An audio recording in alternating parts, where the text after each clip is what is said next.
Bon, je te fais un petit retour. Tu sais, depuis une semaine à peu près, on aide une sœur avec la zakat. En fait, cette sœur, elle se retrouve dehors avec deux enfants. Elle n'a pas vraiment où dormir et elle a le droit de recevoir la zakat. Et tu sais, c'est fou comment la situation d'une personne peut changer du tout au tout. Cette sœur, il y a quelques mois, elle avait un travail, elle gagnait assez pour subvenir à ses besoins. Mais il s'est passé différentes choses, on va dire, qui a fait en sorte que elle n'a plus de travail et elle se retrouve dehors. Mais c'est allé très vite. En fait, elle a eu un conflit avec son époux et ça a mal fini. Peut-être que déjà, elle n'avait pas bien choisi son époux, on peut le dire. Mais voilà, la situation a fait en sorte que maintenant elle se retrouve dehors avec deux enfants. Tu comprends qu'elle est un peu à découvert. À partir du moment où tu te retrouves dehors, la vie coûte plus cher. Par exemple, pour dormir dans un toit, va à l'hôtel. L'hôtel, c'est à peu près 70 € la nuit. Ça veut dire que, admettons, elle m'a dit qu'elle reçoit un RSA de 1700 €. Là, elle est déjà à découvert de 200 €. Si elle reçoit un RSA de 1700 € et qu'elle est déjà à découvert de 200 €, il va lui rester 1500 €. Fais le calcul. Si elle paye 70 € la nuit, ça veut dire qu'au bout de 20 jours, elle a déjà épuisé son RSA. Fais le calcul et tu regardes. Elle a déjà épuisé 1500 € juste pour avoir un toit. Tu te rends compte? Après, il faut manger, il faut nourrir les enfants, il faut prendre de quoi prendre soin d'elle en tant qu'épouse, les serviettes, en tant que femme, les serviettes hygiéniques. En fait, tout devient plus coûteux. Et tu vois, ça c'est un élément à comprendre. Pourquoi je te parle de ça? Parce qu'en fait, tu vois, avec Mu'amalat Impact, bien sûr, on parle d'économie en islam. Et forcément, il y a un sujet qu'il faut qu'on parle, c'est la zakat. La zakat, alhamdulillah, ce pilier de l'islam qui nous aide à venir en aide aux personnes qui sont en difficulté. Ça peut être des personnes pauvres, des personnes qui n'ont rien du tout. Mais la personne pauvre, le faqir, c'est pas pareil que le miskin. Le faqir, c'est la personne pauvre, mais qui peut avoir des sources de revenus, un peu comme cette sœur, tu vois. Mais elle n'a pas assez pour pouvoir pourvoir à ses dépenses nécessaires pour, on va dire, le mois, l'année à venir. Donc cette sœur, elle est dans cette situation-là, tu te rends compte, elle reçoit quand même un RSA de 1700 €. Mais là, elle n'avait plus rien. Elle était à 200 € de découvert. Pendant le RSA, elle va le recevoir dans 5 jours, et là, elle n'a plus rien. Mais donc, elle fait partie, on va dire, des pauvres. Elle a des ressources, mais elle n'a pas assez pour pourvoir à ses dépenses. Et, alhamdulillah, heureusement que la zakat existe. Cette sœur, alhamdulillah, on a pu parler de sa situation sur les réseaux. Et à partir de là, il y a différentes personnes qui ont dit qu'ils avaient des zakats, elles avaient des zakats à payer. Et alhamdulillah, donc elle a reçu là 400 €, après 300 €, donc 700 €. Elle a même reçu des sadaqas. Elle a reçu de la zakat al-fitr aussi. Donc là, elle a déjà reçu plus de 1000 €. Mais tu vois, le truc, c'est que, comme je te l'ai déjà dit, quand tu te retrouves dehors, désolé pour le bruit, dès que tu te retrouves dehors, le coût de la vie est déjà plus élevé. Tu te fais tartiner. Et alhamdulillah, donc, avec la zakat, ça l'aide. Mais ce dont je me suis rendu compte, tu sais, c'est que c'est pas suffisant en fait. En fait, je vais pas te dire que c'est pas suffisant, je vais te raconter. On est parti voir la sœur, on lui a donné de la zakat. Mais quand on lui a donné de la zakat, forcément, étant donné qu'elle est dehors et que finalement elle a été jetée dehors par son mari, qu'est-ce qui s'est passé? On s'est vite rendu compte qu'elle avait besoin d'une autre aide. C'est quoi? Elle avait besoin d'une aide pour pouvoir faire ses démarches administratives. Par exemple, comme elle s'est retrouvée dehors, elle avait une grande crainte, c'était qu'on lui saisisse ses enfants. Elle avait peur que ses enfants soient saisis par les organismes qui placent les enfants lorsqu'ils sont maltraités, etc. Elle avait peur de ça parce qu'elle s'est dit, regarde, moi je suis dehors, ça se trouve ils vont dire que je ne peux pas assurer la sécurité de mes enfants, ils vont les placer et après elle serait terrassée, cette sœur-là. Elle nous avait dit, j'ai vraiment une grande peur, c'est qu'on place mes enfants, c'est pour ça qu'il faut que je trouve rapidement un logement. Donc tu vois, regarde, ça fait naître un autre besoin. Ça fait naître un besoin en termes de démarche. Ça fait naître un besoin en termes de trouver un logement. Donc en fait, tu te rends compte que la problématique de cette sœur, elle n'est pas uniquement financière. Je te disais que tu vois, la problématique de cette sœur, finalement, quand tu médites, elle n'est pas uniquement financière.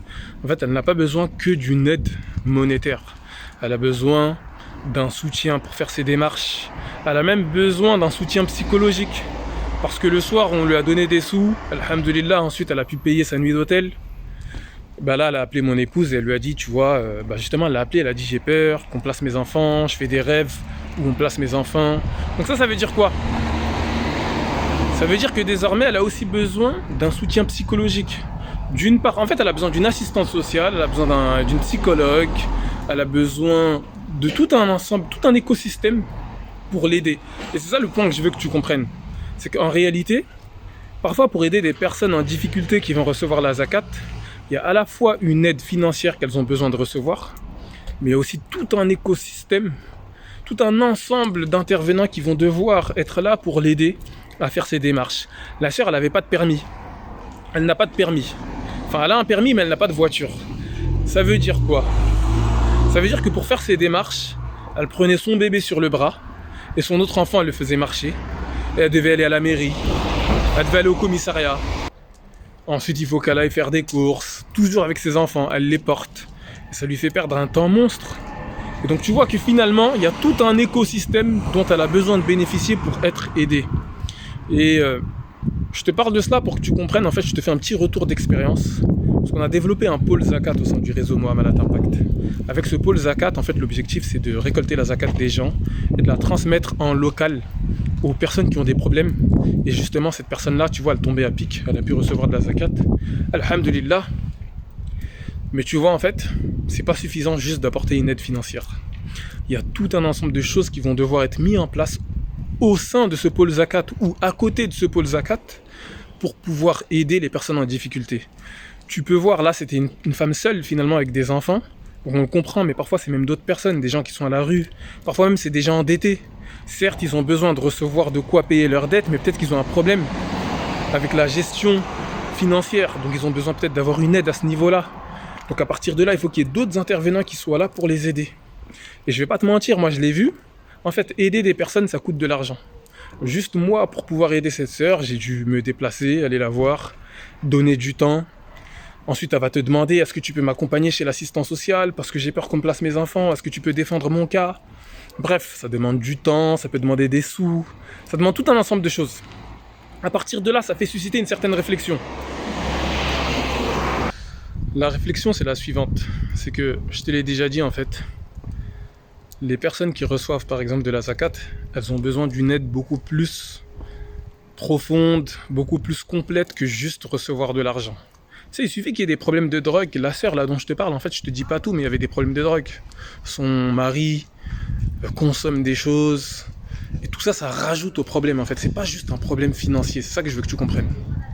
Et donc, la réflexion que j'aimerais mener avec toi, je te pose la question, c'est comment faire pour aider réellement ce genre de personnes? C'est la question que je te pose. Comment faire pour apporter une aide aux personnes qui sont dans ce cas-là, qui vont recevoir la zakat? Comment apporter un écosystème qui puisse les aider vraiment de manière complète? Sache que si je te pose la question, c'est parce qu'on y réfléchit déjà. On réfléchit à des solutions avec le pôle zakat. Mais je te pose la question, je te ferai une autre vidéo pour pas que cette vidéo soit trop longue. Donc ce sera peut-être la partie 2. Mais maintenant tu sais qu'on développe un pôle zakat. Donc je vais te mettre un petit questionnaire en description pour savoir si tu fais partie des gens qui ont une zakat à donner. Parce que ça peut être pertinent. Tu sais... Déjà de 1, je vais te faire un petit questionnaire pour savoir si tu as une zakat à donner, pour savoir dans quelle zone tu es. Sachant que tu sais, dans certaines écoles, c'est intéressant, tu as le droit de payer ta zakat même parfois un mois en avance lorsqu'il y a un besoin. Par exemple, si jamais tu te retrouvais face à une sœur comme celle dont je t'ai parlé, tu la rencontres et tu vois qu'elle est vraiment en situation de difficulté. Dans le fiqh malikite, tu as le droit de donner ta zakat un mois avant. Parce que là, il y a un vrai besoin. Et ça peut être pertinent. Et qu'est-ce que je voulais te dire ? Tout ça, ça nous fait comprendre aussi quoi? Que la zakat, c'est intimement lié à la notion de communauté. Tu vois, cette sœur, elle a besoin de recevoir de l'argent, certes, mais elle a besoin de recevoir une aide des membres de la communauté. Et c'est là où on comprend la chose. La force de l'islam, c'est que ça nous permet d'apporter une aide, une force collective aux personnes qui ont des problématiques. Et ça, c'est un point à surtout pas négliger. C'est pas juste, je paye ma zakat loin, dans un pays lointain, et ça y est, je m'en lave les mains. Non, il faut qu'il y ait dans la communauté des gens qui prennent en charge ce genre de responsabilité pour apporter une aide complète. Tu vois, des gens qui soient proches enfin, des membres qui sont en difficulté pour qu'on puisse ensuite les aider réellement. Comme cette sœur, tu vois là, des enfants, il y a des problématiques, comme je t'ai dit, en fait, il y a des notions de drogue derrière, il y a la peur que ces enfants soient placés, il y a peut-être besoin d'un psychologue, il y a tout un ensemble de problématiques. Et tout ça, ça coûte.